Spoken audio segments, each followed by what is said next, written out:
And I think one of my beliefs is that this is a conversation that we're having with the paranormal and not just something that's passively happening to us all the time.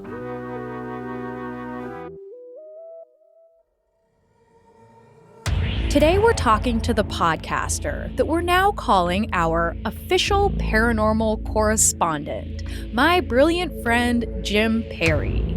He's the host of Euphomet, a paranormal documentary series that explores the unknown and our relationship to it.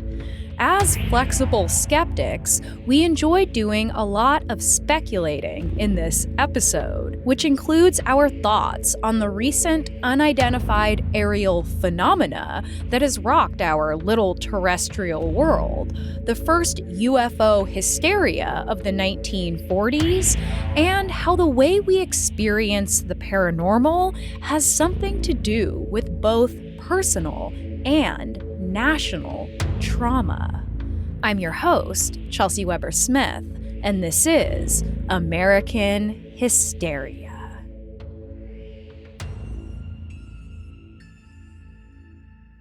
Hello, Jim Perry, I think I'm going to call you our official paranormal correspondent going forward. I love that. Thank you so much. I'm so happy you called me a correspondent and not an expert. Oh, none of us are experts. There ain't no such thing. Yeah, that would have just been a line in the sand for me. I would have said, no, no, no. I am done. I'm out of here. Correspondent, I can handle, though.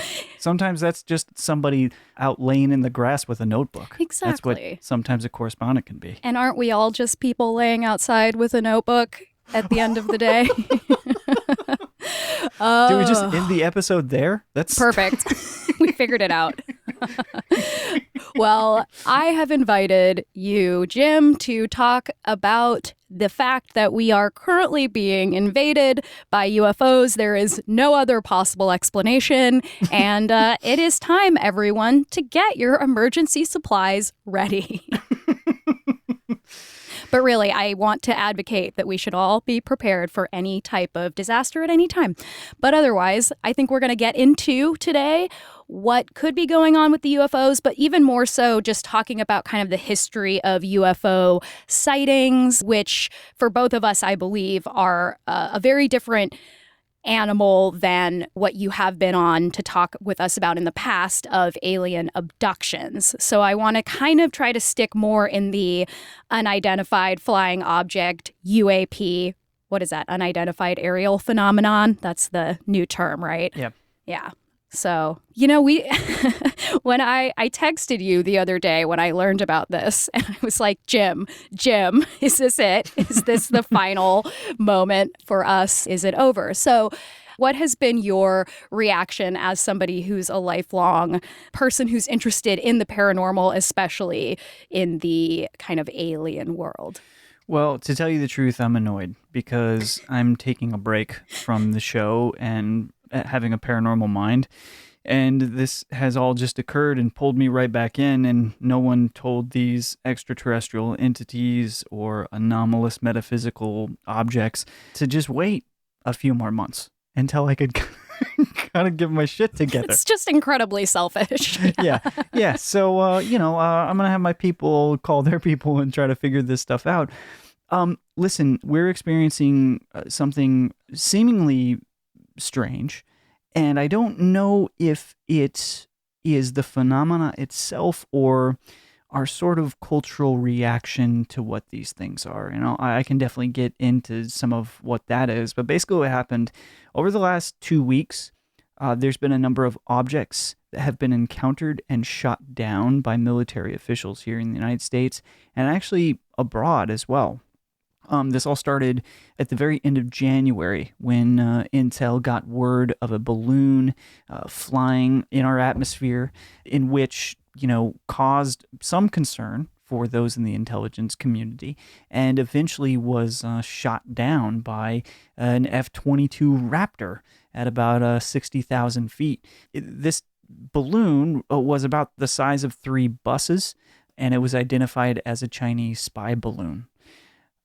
Since then, things became a little more interesting. This got a ton of media coverage, which was kind of noteworthy in a way, including comments from Pentagon and the White House. And since then, allegedly, NORAD sort of opened up their frequency. They have been paying attention to things that are engaging their radar system, which otherwise they would not have paid attention to before. So smaller things the size of a car, things like scientific balloon devices and such, things like possibly commercial drones. These are essentially things that NORAD wouldn't pay attention to normally. They really don't care unless it's a foreign, sort of a foreign aggressor coming into our airspace, or, a missile that they're tracking. Sure. So now we have this space where the media and the public are plugged into this sort of Chinese spy balloon. And there's a lot of overtures through the media that this was unidentified at first. And, oh, what was this sort of mystery? It started very, sort of earnestly. Over the next few days, as NORAD kind of cracked open their signal, other things were popping up. And we were going and shooting these things down. So in the last 2 weeks, we've shot another 3 objects down. And if you're listening to the media and comments from places like the Pentagon or the Air Force or the White House, they're making it, sort of unclear the origin of these objects and kind of what they are.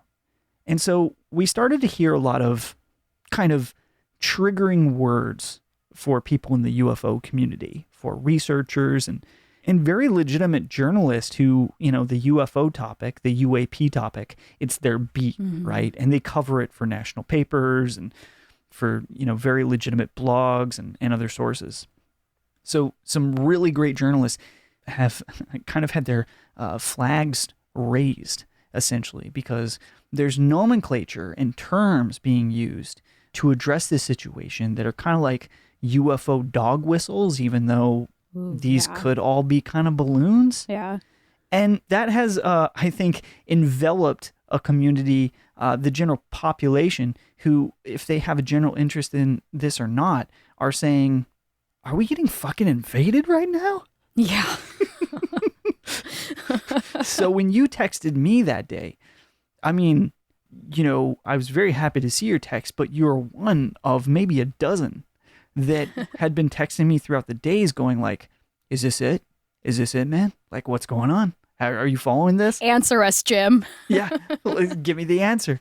And, what they were responding to is there was one of these things shot down in Alaska. There's one of these shot down in the Yukon territory in Canada. And that was a sort of a group effort to dispatch that one. There was an object shot down in Lake Huron. And each of these containing their own sort of physical appearances that had been passed to us, kind of almost in a too detailed fashion for a military operation. When these things happen, across our skies, which is actually, I wouldn't say frequent, but these things happen across the globe. We don't necessarily get these type of descriptions. All of them being, sort of anomalous objects with no source of propulsion system. One of the first ones was described as a cylindrical object with unknown propulsion. The next one was kind of described as a hexagonal shape, which seems very UFO-ish if you start, letting your imagination. The fourth one, and the most recent one that was shot down, is a mystery. And we have not heard from anyone sort of what the visual, what the fucking thing looks like. We don't know.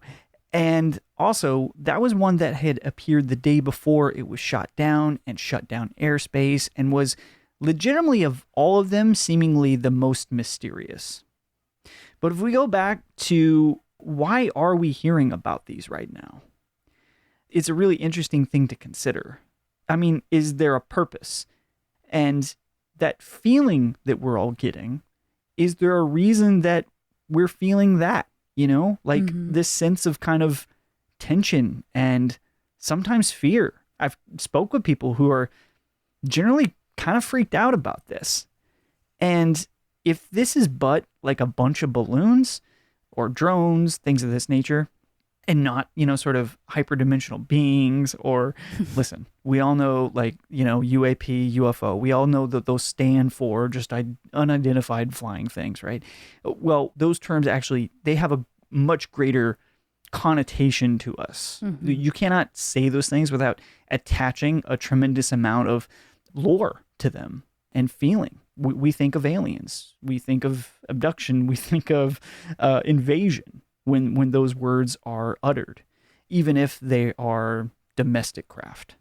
Yes, definitely.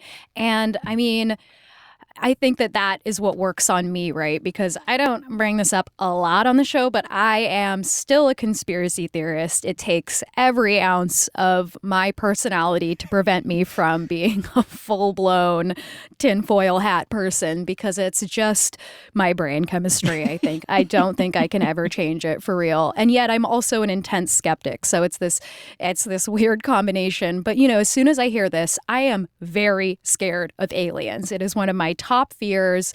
I think it's because I saw Mars Attacks way too young. Very scary film. And so, but I also grew up looking for UFOs as a kid, like laying out with my friends at night, just looking up at the sky and hoping to see some anomalous activity that we could sort of craft our story around about our own reality and things like that. So I didn't want to believe, but I kind of did, right? Like my poor partner Miranda is just listening to me being like, oh my God, this could be it. This might be it. She's asleep next to me and I'm up until 2 a.m, like making the emergency list of items we may need to grab before we escape the city. She's just dreaming next to me and just like going insane. So I feel like these are just trigger words. Like you're saying, they're dog whistles, but they're also ones that are kind of like bred into all of us because of popular culture and because of how hard it is to trust the government. I sure don't. I'll be the first to say I do not trust any of our institutions. Sorry, but the CIA has not proven to me to be a always reliable source of information. So I am always dubious of statements, but in fact, we have some breaking news, Jim. Oh no. Beep, beep, beep, beep, beep, beep. It's okay. Biden has given his first statement on the objects, right? Like 54 minutes ago. I heard it might happen, so I wanted to look it up, and it did happen. What he has said is, quote, "We don't yet know exactly what these 3 objects were, but nothing right now suggests that they were related to China's spy balloon program or that they were surveillance vehicles from any other country." He said there's no evidence that there has been a sudden increase in the number of objects in the sky. Instead, he said American authorities have been more attuned to detecting them after radar changes instituted after the Chinese balloon was spotted over the United States. Didn't say anything about the possibility that they're UFOs, though. I mean, I imagine he wouldn't want to bring that up.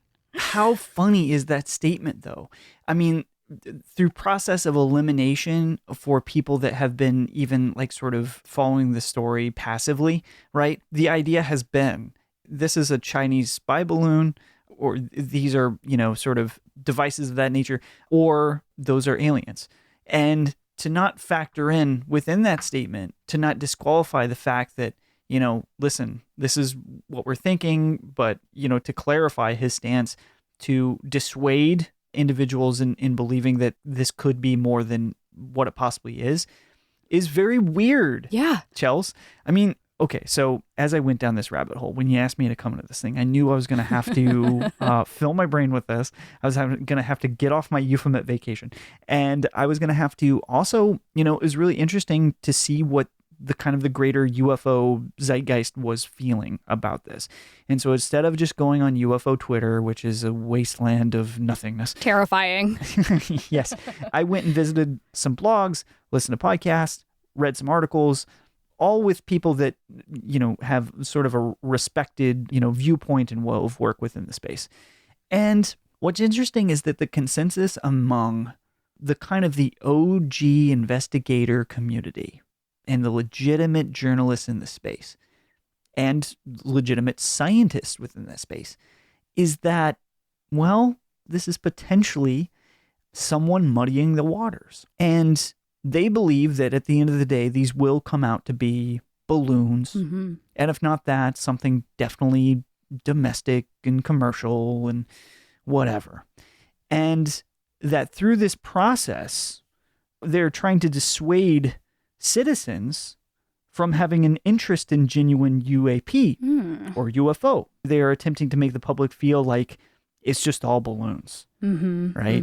And so a lot of this is off the heels of, the UAP task force and the Pentagon handing over their work to this new group, AARO. Now, the acronyms and stuff for these, official UAP task force and stuff are just endless. And it gets very confusing about who is doing what over there. And their intents to make information public that they have been forced to do based off of Congress and the Senate Intelligence Committee. They have been forced to present this information to the public, and they're not really giving us much. Yeah, right. They're not giving us much at all. And we've seen within that community, like, people have been very disappointed about that lack of transparency and essentially what feels like very lack of knowledge of what people understand this phenomenon to be, and kind of a lack of taking it serious from a scientific standpoint. More after this. And now, back to the show. So this definitely has tapped into the conspiratorial mind that has existed within the UFO community for 75 years, going on 76. 1947, right? Yes. We had the Summer of the Saucer. And this was when one of the most famous UFO stories ever occurred, and that was of Roswell. Outside of Roswell, New Mexico, there was a crash that occurred, and many believe that this was a flying saucer, and that inside of this flying saucer was even alien entities. And a government group came through, they cleaned up the site, took all the debris away, and this was a point in time where across the country, a multitude of sightings were happening everywhere. So every major newspaper, every small town newspaper, every radio broadcast was filled with flying saucer and mysterious object reports. It was almost at that time as if we were being invaded, and it was a cultural touch point that inspired our popular culture and our notion of this phenomenon since then. You talk about Mars attacks. That's a series from mid-century that was inspired originally by the Summer of the Saucers. And so much of what we experience culturally within movies, TV, and even our modern obsession with these things are based within a space where things are crashing, no one's telling us the truth, the government is hiding things, but we really know something else is going on. And so you can't kind of like separate that almost in terms of our mainstream reaction to what these things are or could be. And Roswell was the perfect example of a kicking off point for something very, very seriously familiar, because journalists were essentially to help calm down the situation, the speculation, the fervor, the hysteria of it all. They were brought into a small room by military officials and showed the debris, allegedly, of the Roswell crash, which was a downed weather balloon. And what was shocking about the footage of them retrieving that Chinese spy balloon from the depths of those waters, the only video that we have seen of the 4 objects that have been shot down was military officials pulling out this balloon. And goddamn, did it look like the Roswell image. Ooh. And you start to say, like, what is going on here? What's going on? There's a good reason why people are, a little cynical about what we're being told.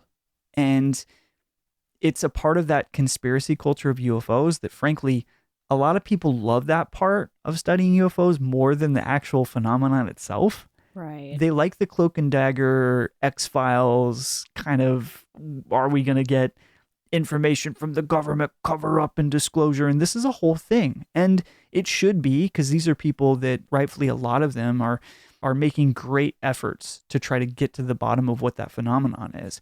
My suggestion is that, yes, they probably have information that we don't know about, but Do they know any more than what we actually know or can figure, or the greatest minds that have considered this have proposed? I don't think they know. That's just my opinion. But if that's the case, and they're trying to put the lid on, before hysterics set in, right? Before we experience, the spring of saucers 2023, is this a method in which they look to use to help control what that narrative is? And essentially, is it a version of that can be either weaponized or commercialized, or essentially putting people into their place so commerce can continue running as normal? And what's really been interesting to me is that, as you know, I've been trying to write a book, and this book is about the Maury Island incident. And overall, it's more about like sort of the cultural effects of the paranormal and the occult and the Summer of the Saucers in 1947, how that is echoed throughout time, and that it feels similar to what we're living in now. And I can only imagine that this is just going to cause more discourse. It's going to cause more infighting, which happened a great deal in terms of like the 1990s, for example, when this sort of like UFO conspiracy culture that was wound up into everything that we saw politically within this last decade. You can't separate any of that from it. It's all the same community gestating and informing and turning into different ways, I think.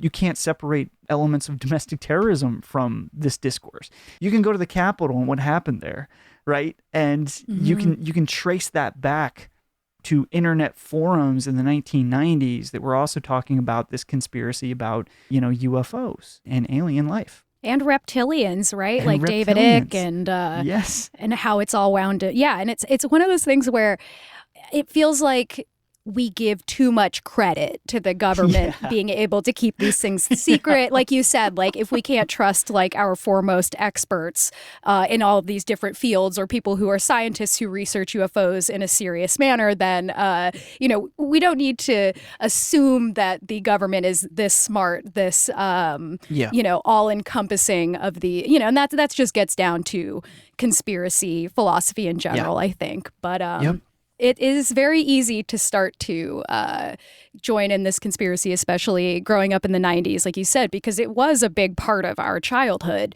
It was a big part of popular culture in a way that still felt, at least to kids, like it felt accessible and more fun. But of course, if you were to dive deeper into those conversations that people were having, you might get into like Oklahoma bomber territory, which is pretty wild, right? But it's woven and it makes sense because it's all comes from a paranoid impulse, right? Yeah. And so, okay, you brought up Roswell. Have you been to Roswell, New Mexico?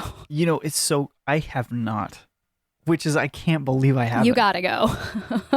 And you've been? I have. I passed through on one of my long trips when I used to travel in my truck and sleep in my truck and, do whatever I was doing for months at a time. Classic sojourns. Yeah, exactly. But I did pass through and I went, it is a town that the only thing really going on is the fact that it is Roswell, New Mexico. Sure. But it is so much fun because it is the kitschiest place. And I went to the official Roswell Museum. You would love it. But it is the pop culturalification of this incident that happened in the 40s. And I do want to talk too about the other big UFO incident that happened in Washington State, right? Like the very first sighting. Yeah. Isn't that true? It was here, right? Well, allegedly. Allegedly. Oh, okay. All right. Allegedly. Tell me more. What you're referring to is what I'm writing a book about, essentially, which is the Maury Island incident, which if you went outside your house and went to the sound and looked south, you would be able to, see where this happened, essentially. Listen, it's a weird story that at the end of the day, it itself might not be entirely true. But what it was potentially an example of that level of paranoia that was happening in that day, and those that were trying to take advantage of it for monetary gain, potentially. I'll jump back to that. But I do want to preface, I want to state, to make it very clear, that although I'm talking a lot about the conspiracy side of this, and we're running through that as an angle, as a lens to gain clarity of like what's happening right now. But that being said, I do believe real things are also occurring to people. I do really believe, and I've spent time with these folks and I've had my own experiences. I do know something different is happening in the skies, potentially connected to us or not, that is authentic and is something that's a mystery for us. And that is a really noble quest for those that are looking into what it is.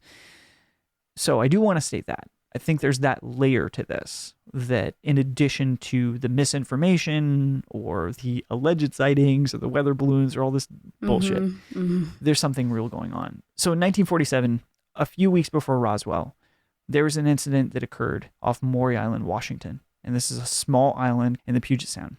There was essentially a captain of a small boat. Him and his crew were salvaging logs. Above them was 6 flying craft. One of them was about to crash and started spewing out slag, this liquid metal goo that started hitting the boat. It allegedly killed the dog that was on the craft, the family dog that was on the craft. Aww. And this man was able to dock his ship. It also hit his kid. He had to take his kid into the hospital. And he went and told his captain, essentially. And his captain, or his boss, was this guy, Fred Chrisman, who then reported this to a little pulp magazine. At the time was called Amazing Stories, which then later became Fate magazine, published out of Chicago. And these were those like really funny rags at the time that military and servicemen like really loved. They'd get them overseas and they'd have all these wild stories about Martians and underground societies of robot creatures. And they were really wild stuff. And really some of the first great sci-fi writers wrote for this thing. So he sent this story in and they received it after the Summer of the Saucer finally kicked off. And they're like, oh my God, did we got a story here? So essentially he got that story and the publisher called Kenneth Arnold. Now, Kenneth Arnold at that time was the most famous man in America. And he was the most famous man in America because while he was out trying to sell commercial fire equipment, he was flying into Washington to make a sale and then going back home to Boise. He piloted his own plane. He saw 9 craft in between Mount Adams and Mount Rainier in Washington State. And he couldn't believe his eyes. He was a professional pilot. He had hundreds and hundreds of hours in air, and he had a very skilled eye. A part of what his job was also inspecting hillsides for fires that could break out. So he would be able to, sort of tell local officials that, hey, you got a fire up in the mountains or whatever, go address that. So he was also a fire watchman. So he had a trained, keen eye for these type of things. Well, when he landed, he started to tell everybody at the airport what had happened, and there was a press agent there. And this press agent wrote the story down, sent it through the wire, and it got picked up nationally. And that was the start of the Summer of the Saucers. And that's where flying saucer, the term, originated, was that sighting there. They weren't saucers. They were more like, they looked like boomerangs. And from there, Kenneth Arnold became the most famous man in America and was getting inundated by interview requests and people showing up to his house, sharing with him that they had seen something too. And legitimately, it appeared that the whole country was going flying saucer crazy and everyone was seeing something in the skies, from pilots to journalists to policemen to just normal folks.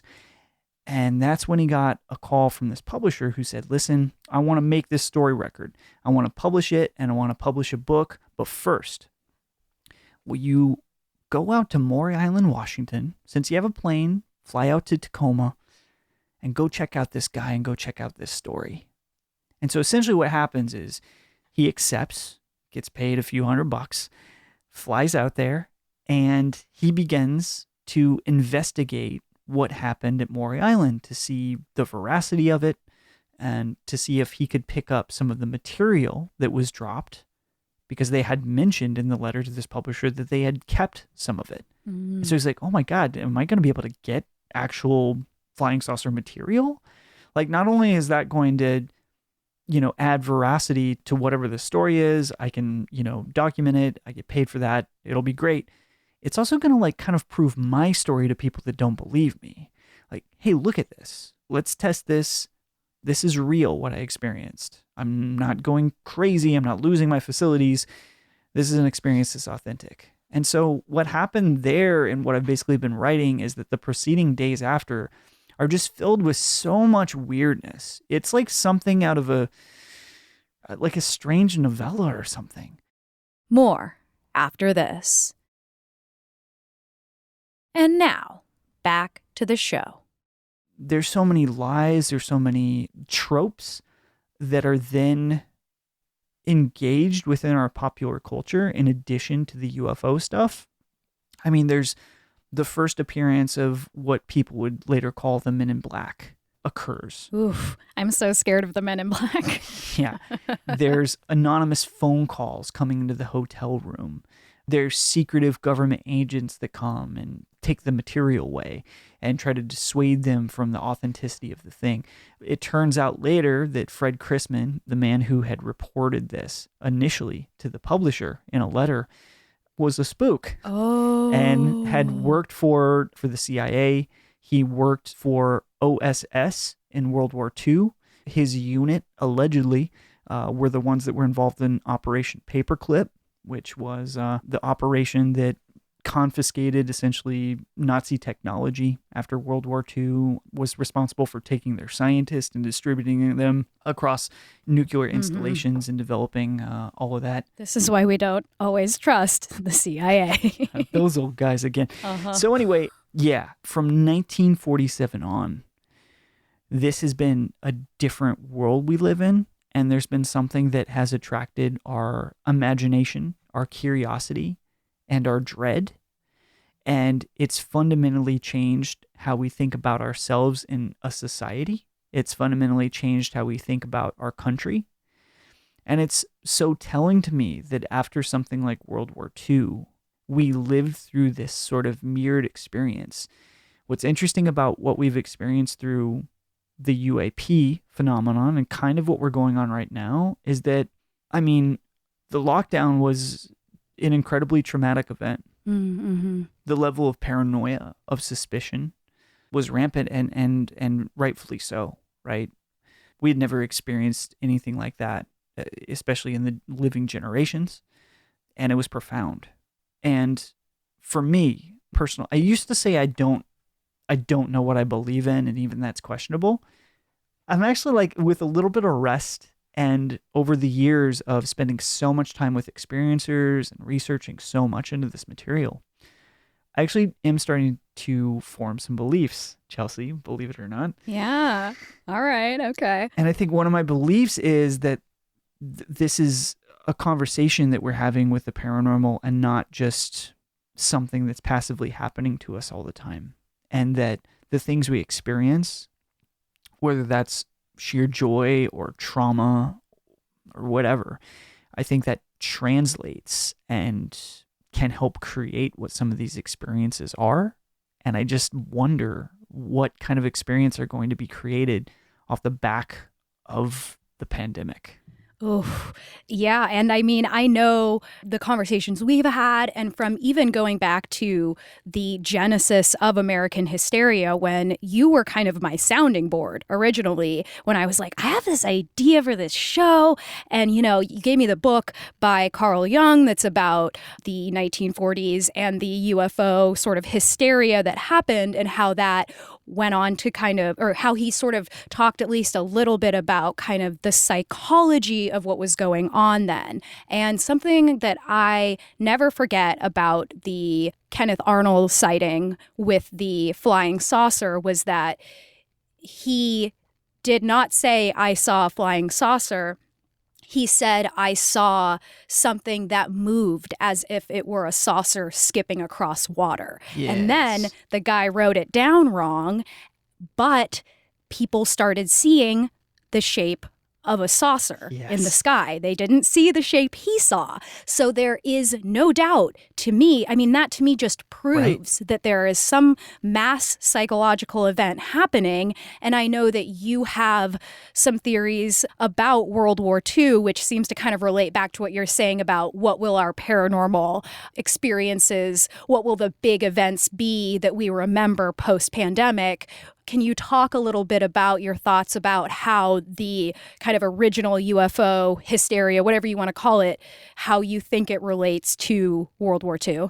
Yeah, for sure. I mean, at that time, you had a generation of mostly men that were coming back to their country that were experiencing post-trauma without it really being understood at that time.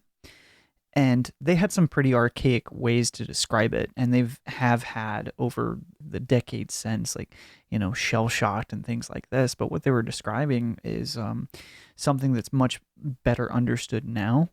And I think the climate of such is that you were always kind of looking over your shoulder and up into the sky. Like, what was dropping next? What was that experience that you're about to have that could take your life or your family's? And in some regards, so many of those folks, they brought that war back home with them. And we've heard, these were our great-grandfathers. These were our great-great-grandfathers. For some of us, they were our grandfathers. For some of us listening, they were our dads. These were people we knew, right? And we know without a shadow of a doubt that these people were greatly affected by being a part of that war. So it's personal. It gets personal very quickly. And we saw how much weight so many of those veterans were carrying without being able to get adequate service. And that's still something that happens today. It's, if anything, I hope that through, this book I'm writing is maybe that people have more awareness of the services that are not being given to veterans, specifically some of the psychological things that could happen, right? And strangely enough, I think that the Summer of the Saucers could point towards some sort of, I think you said it best, it's like a kind of a, not a mass psychosis, but a group of people all carrying this weight, that war manifesting in different ways as it is unsettled, as it's a war that continued going on, but it just changed its face.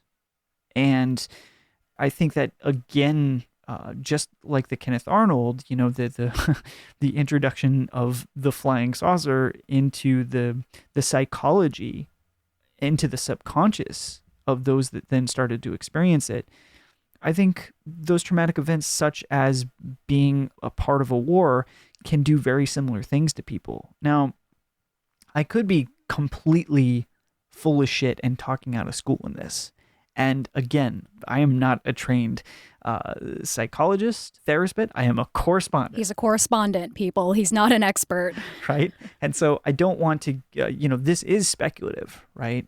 But as a student of American culture, there's just, you can't separate sometimes the perceived notion of what is going on and then what its seemingly cultural artifacts are after that.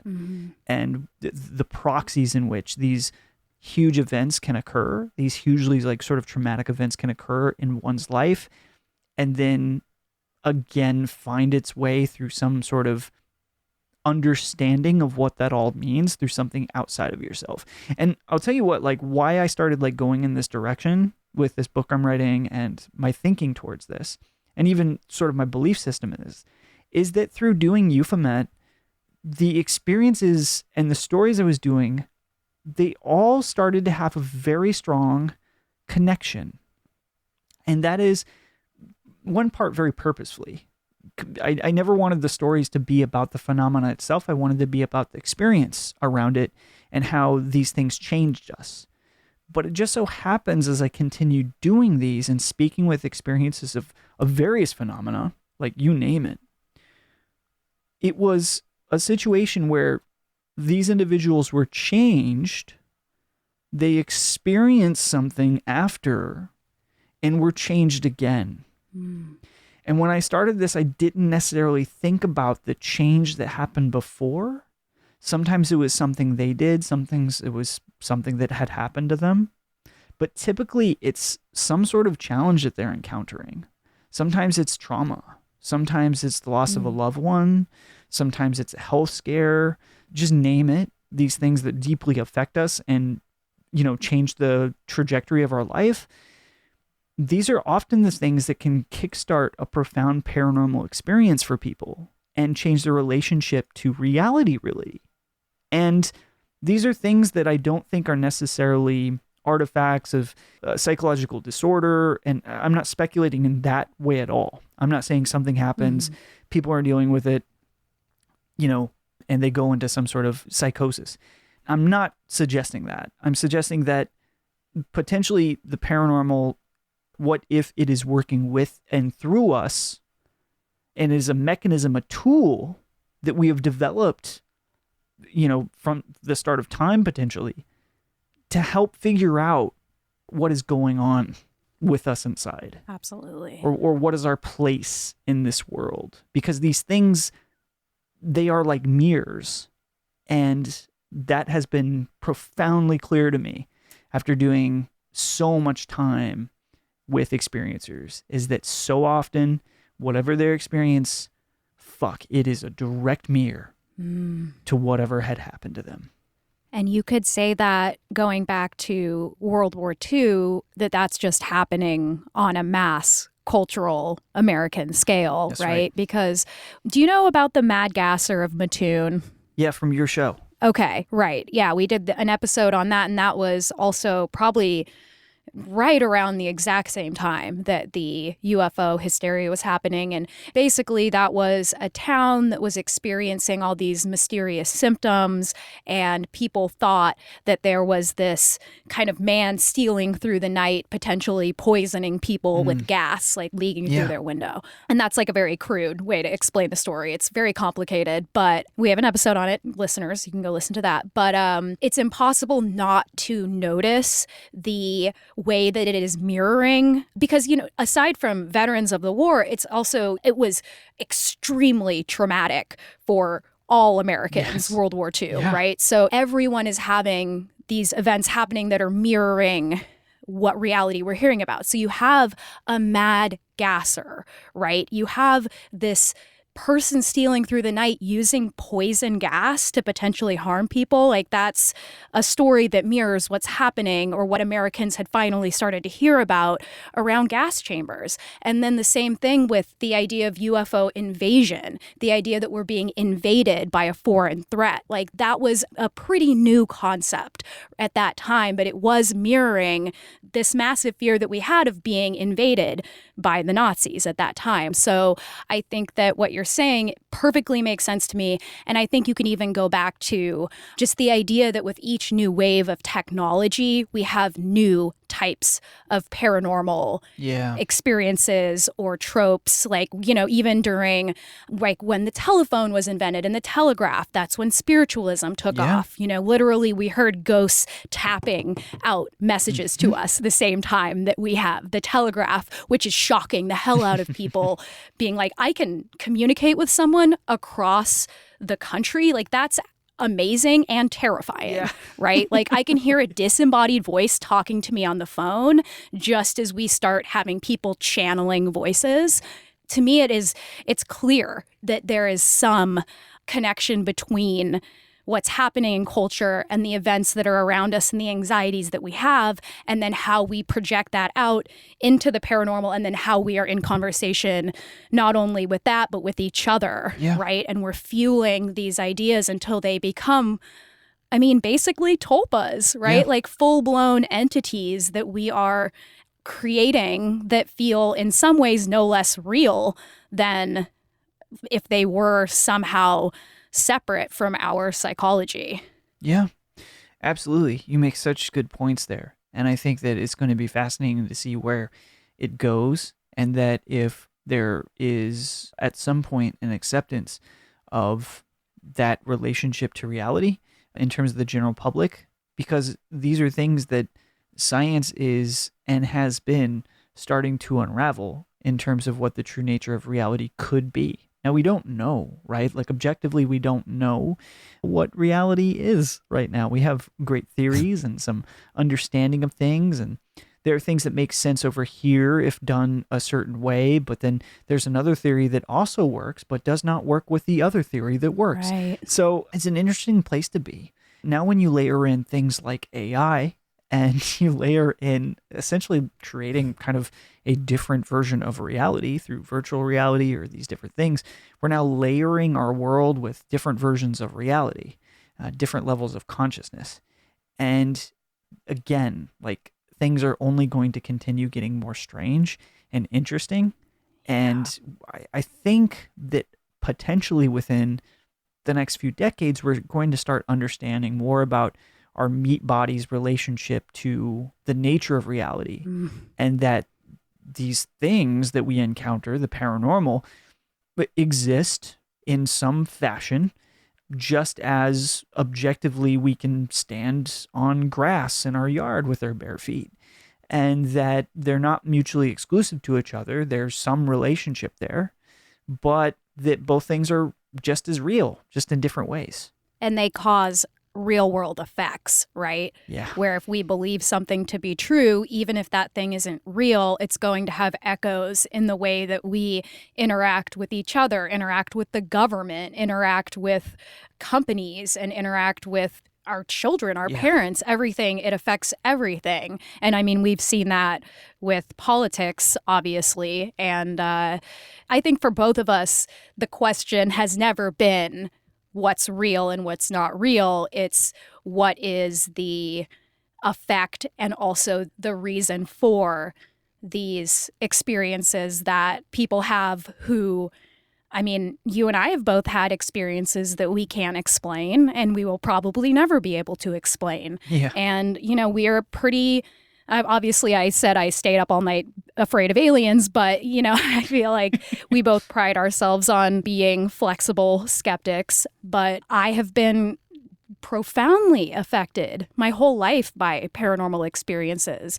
And it so has America. And I think we'll continue that, as you said, and we'll start to see the fruits. I guess I don't know if they're sweet fruits or bitter fruits, but we will see the fruits of the things that are happening now. And I mean, even down to the idea that this was some sort of cover up, the idea that we're seeing all these UFOs to cover up the fact that we had this like tremendous disaster happen in Ohio with the train derailment, and how there are like some psychic connections there that you can draw of just like the terror of seeing that massive chemical cloud. Yeah. And, you know, I mean, it's happening simultaneously. So I'm not suggesting that there is a cover up or anything like that, but there are these, you know, these frightening events that are coinciding, and they're all coming out of these like the last last 100 years of things leading up to this present moment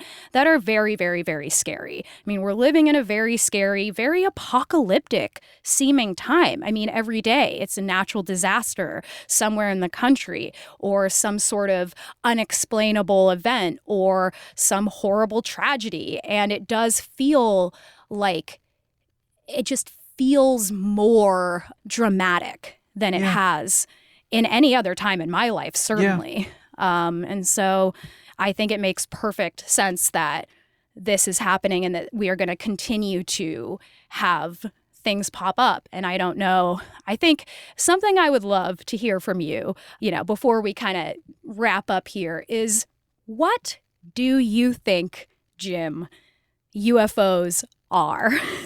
Let's put aside the idea for a second that they are our psychic projections of the paranormal. But as a UFO guy, like, here we go.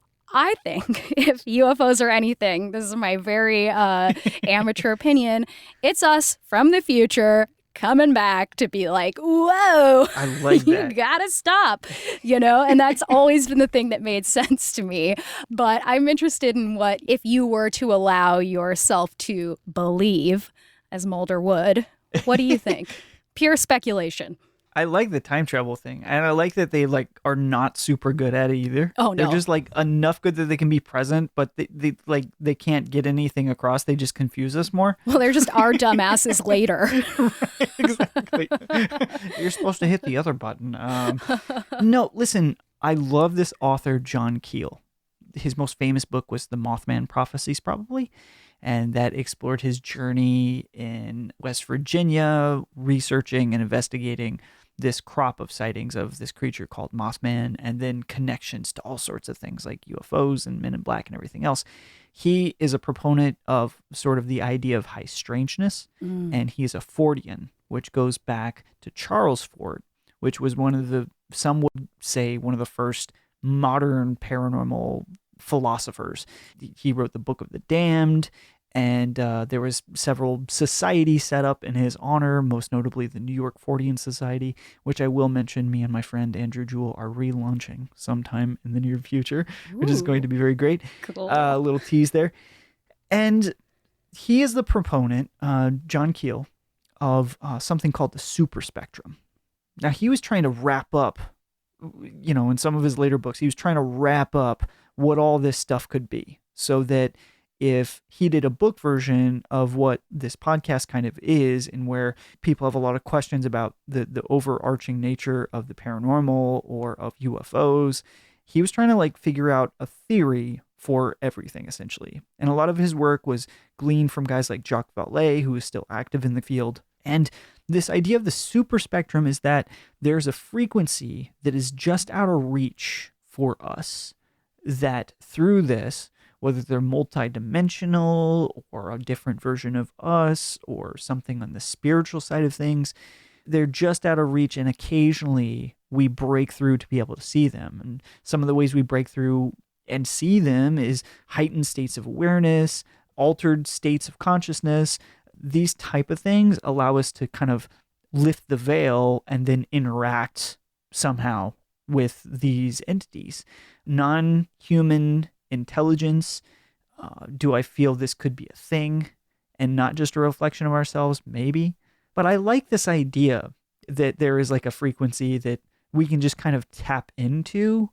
I also like this idea that it's more fun to believe, which my friend Ryan Singer likes to say. It's one of his coined terms, but it's true, because I think that when you do allow yourself to slip into a place of suspended disbelief, right? It allows things to like happen. It allows an invitation to be accepted, essentially. And listen, when you have someone that is completely a skeptic and not flexible in those ways, and goes into situations like, for example, a room that has is haunted and has an increased level of activity, and they swear that if you sit down here for a couple hours that you'll get some sort of response.